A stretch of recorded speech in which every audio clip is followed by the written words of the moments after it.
Hi, I'm Ella, also known as the Handmade Millennial. I am a Pfaff Ambassador, and I wanted to tell you a little bit about my story.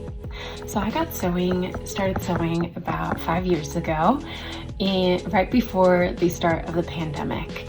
And it was basically, I was in a tough bind where I had lost my job and I was in super save mode so that I could do some travel during my time off. And I really wanted to have some of the latest beautiful clothes and styles, but I couldn't afford them at the time. I really wanted a jumpsuit at that time. And there was one I had loved and it was like $200, and I said, oh, that's so expensive. Like, maybe I can make my own. And I look back now and I'm like, that's not actually that expensive for a nice jumpsuit. But I did go take a sewing machine one-day workshop intensive. We made a tote bag.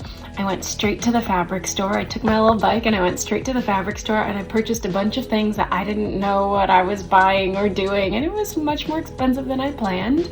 I found a free pattern online for a jumpsuit, and it was just a normal pull-on jumpsuit, but I had found a blog that helped me hack it into a wrap jumpsuit. So my second project after my first project independently, I just went for it and hacked a pattern and made a really cool wrapped jumpsuit in a fabric that was actually pretty similar to the inspiration item.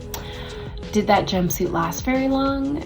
No, they did not teach us how to finish our seams in that quick workshop intensive class, and I had done the smallest little seam allowances because I didn't know what I was doing, and that jumpsuit ripped down the center back on the third wear.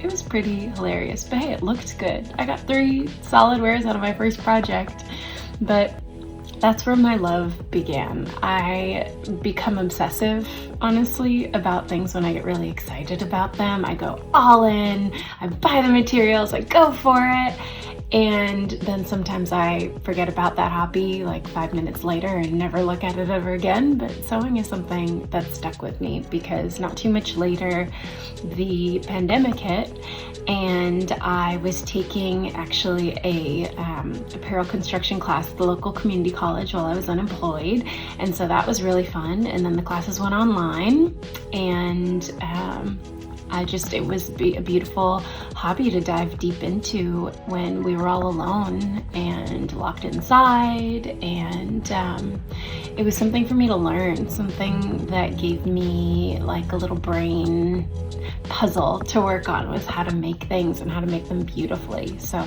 that is where it all started for me with my sewing. So no one in my family taught me how to sew. I'm so jealous of people who have that history and like have a sewing machine from their grandmother, family member, something that's been passed down through the generations, but I'm in majority self-taught. But it does run in my blood. I have a grandmother who at the time was in the Philippines, and she clothed her entire family of 7 children, and she made them clothes. And my mom, my aunts have such warm memories of the amazing dresses she'd just whip up, take your measurements, just out comes a dress that would be passed down through the sisters. And unfortunately, I never got to talk to her about her sewing, and I really wish I had, but I get to carry her spirit forward every day. My mom didn't pick up the habit. She's not a very creative person, honestly, or like DIY person at all, so I kind of skipped a generation. But she also has a really beautiful story where, I grew up in the context of being a first generation American, at least on my mother's side. My father's from Detroit, like the streets of Detroit, and my mom was an undocumented immigrant from the Philippines who came to the US in the 80s, and through hard work as a night shift nurse, made her way up, received her citizenship, had me several years later, and raised me and my brother as a single mother. And she's a really incredible woman who really taught me the value of hard work, of dedication, of really, if you want something, you get it. You put down your nose, you grind, and you work till you get it. That was one of the greatest values that my mother ever taught me. One of the things that I really love, some of the ways that I approach my sewing practice are that I just really love plants and nature and all of the magical things you can do with plants. I learned how to garden in the pandemic and to have out my balcony just out there, have some indigo plants, some cosmos seeds coming around this year. I grew coreopsis for different plant printing purposes, and there's all sorts of magic you can do dyeing fabric with plants and even with food waste scraps. Avocado skins and pits I keep in my freezer all year long, and I'll make one batch of avocado dye per year. There's beautiful flowers that grow as weeds in my neighborhood called oxalis that make really nice neon yellow fabric dye. I've been growing coreopsis flowers and cosmos flowers because you can pick them and hammer them onto fabric or steam them onto fabric to make really beautiful floral prints. It's amazing, and I just love the magic that Mother Nature gives us that just grows out of the earth. It's also a beautiful way to create custom fabric, you know, things that are really beautiful and that you worked on and just come from the heart and soul and the earth. And also it's a more environmentally friendly way to dye and customize your fabric as well, because we're avoiding a lot of the chemicals that go into dyeing fabric when you do it naturally. And the downside to that is that these things evolve, they change. I can dye some linen a beautiful periwinkle light blue from leftover water from soaking black beans, but that color changes over time. It changes from the fading power of the sun, and will wear and fade into like interesting mystical grayish purple colors and tones. And it kind of evolves with you. It doesn't stay the same the way chemical dyes do, but it's a lot of fun to kind of watch and change and have your fabrics change with you.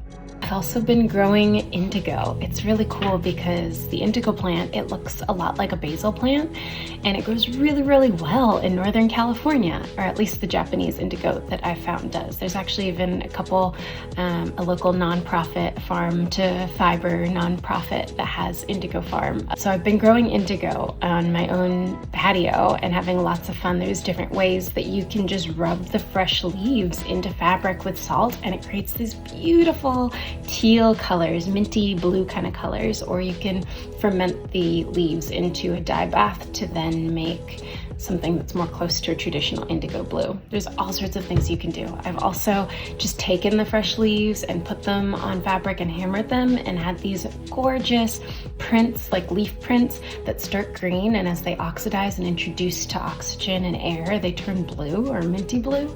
It's really nice. And so when I went to Japan this summer, I had the privilege of being able to go on a trip with some time off, and I found an indigo farm outside of Kyoto, about an hour. It was called Ohara Kobu. And these people were just, small farm owners who also, spin and weave yarn and do different natural dye workshops and grow fresh indigo. Were so amazing and showed us how they do the fresh indigo process, how they dip dye, how he does indigo bath fermentation. And, I showed him how I've been interested in this kind of flower print method where you place a flower on fabric and you hammer it, and then you remove the remains of the flower and it leaves a print. And if you choose the right flowers and the fabric is treated in the right natural way, that print will stay. And I showed him how I was doing this with my hammers at home. And this, indigo natural dye master of 40 years said, "Oh, you shouldn't use that hammer, that metal hammer.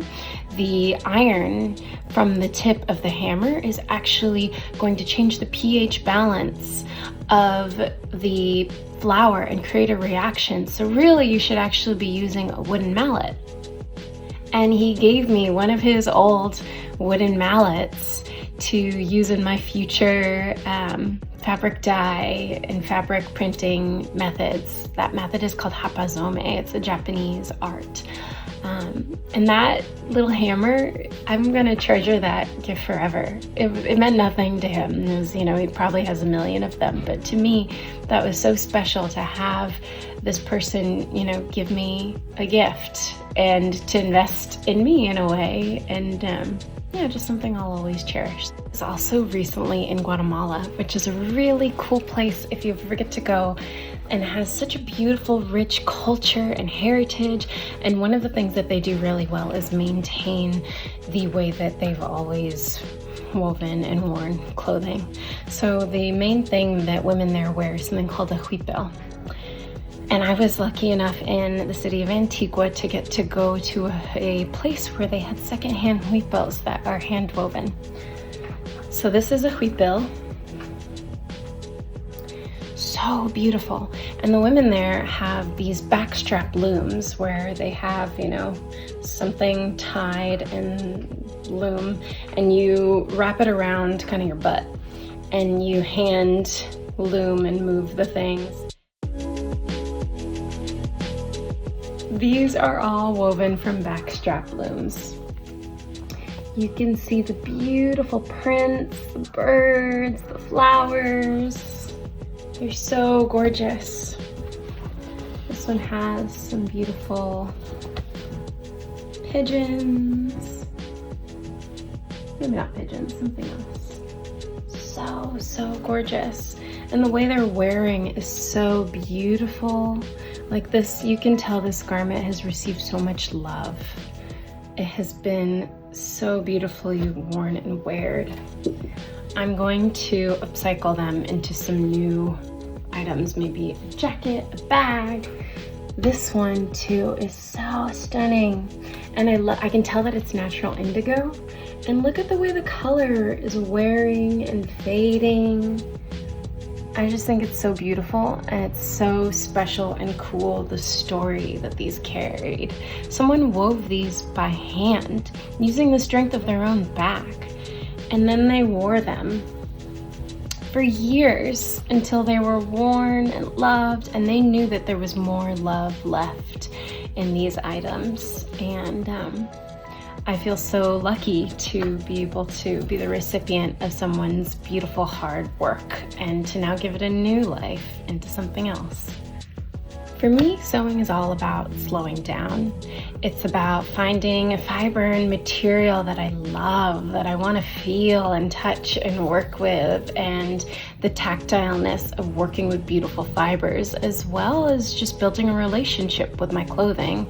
That I took the time to design something, to choose the materials that would go into it that are perfect for me. That I get to learn new tactics, techniques, like just stretch my mind and my brain as I get to create something that's then functional and you get to wear it. So I really like being very intentional and thoughtful with my materials. I try to source secondhand whenever I can, whenever I find something really interesting. I also like really nice materials. I have to admit, I'm partial to natural fibers in particular. I love linens and silks and wools and other beautiful materials, and those natural fibers are also really nice because they're a little bit more environmentally friendly and they break down at the end of their life. I love natural dyes. I love getting to grow the indigo that I then use to dye some silk and then cut and sew into a garment that's new and gets to stretch my mind and my creativity. I think there's so much possibility for all the ways you can be thoughtful in your garments and then treasure and value them even more. And that's really what my practice is all about.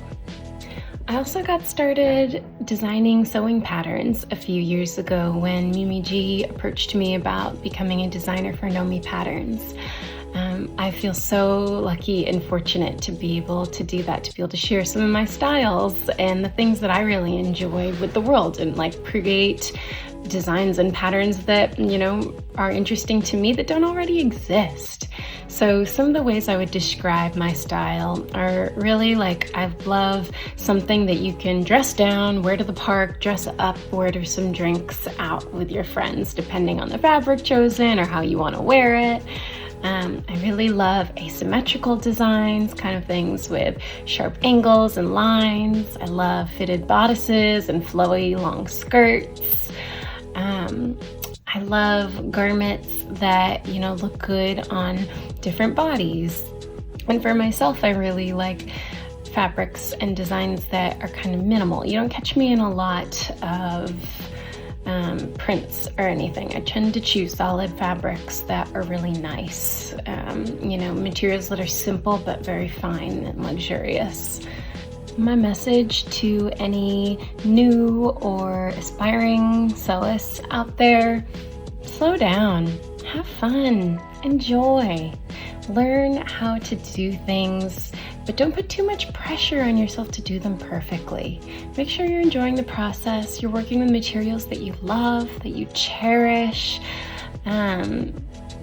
Just take the time to enjoy and then celebrate yourself too. Like, it is a magical thing that we can create something functional and wearable with just some raw materials in our own two hands. So make sure you enjoy it and have fun in the process.